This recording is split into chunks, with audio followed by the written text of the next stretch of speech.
Several years ago, I encountered an ethical dilemma or problem while conducting field work in a third world country. I'm an anthropologist by profession, and I was working on an island in the Caribbean, and I was working in archives that also contain information concerning birth certificates and death certificates. While I was conducting research, I oversaw an episode whereby two people who had been deported from the United States because of drug-related charges were bribing local officials to get a birth and death certificate so that they could reconstruct a new identity. This occurred in front of my eyes and in front of everybody working in the archive. I went back to my hotel room, continued the work that I was doing for the day, but rested with this dilemma for several weeks. About 3 or 4 weeks later, I was invited to the U.S. Embassy as I was on a Fulbright, as part of a Fulbright get-together for scholars and students. And I was speaking very informally with the sub-ambassador at that time.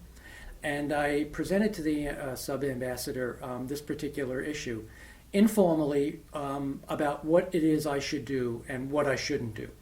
And I ran the problem by the person, and I asked the person if I should go forward with this issue and present it to the Jamaican authorities or present it to the U.S. authorities, or should I just keep my mouth shut as an American and whatever happens, happens. The sub-ambassador informed me and said, thank you very much for the information, that the dilemma was one of a personal nature for me, that I was not required to bring this information to the Jamaican authorities because, as far as I knew, it wasn't a violation of any Jamaican legislation or Jamaican laws, unless I was there as an observer for some Jamaican constabulary or police force. Then I wasn't obligated to do that. So the moral dilemma was not one that fell on my shoulders. However, it did include individuals who were deported from the United States. So the ethical dilemma really pertained more to what does the United States Embassy do to rectify people trying to get back into the country. At that point, the ambassador said, or the sub-ambassador said, that there was nothing else I could do and that I shouldn't concern myself any further with the issue. Nonetheless, I went home after a year, was working on a number of projects, and I read in the paper about two individuals who were apprehended coming into the country. And one of the individuals, the name rang a bell, and when the bell rang, the name was the person who I encountered about a year or so before. And the dilemma remains that.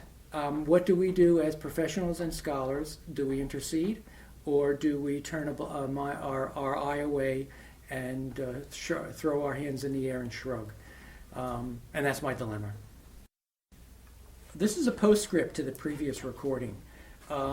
It came to my attention after I had made this presentation that there were two sub-dilemmas that had bearing on my decision-making at the time.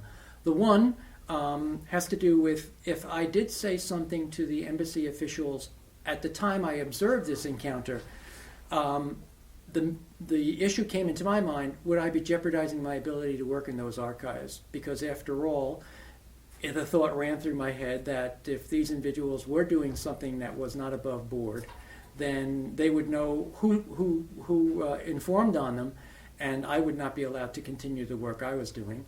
And the second issue actually came to my attention as I'm relaying this information.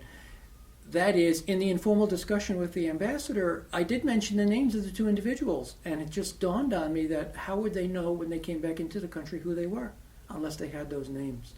So inadvertently, I was a party to it. And that's another ethical dilemma. Should I have divulged this, or should I not have divulged those names? I divulged the information because my assumption was it was an informal conversation, and I wasn't going to be held, or the names weren't going to be held accountable, but obviously in hindsight they were. So that's the second or third ethical dilemma.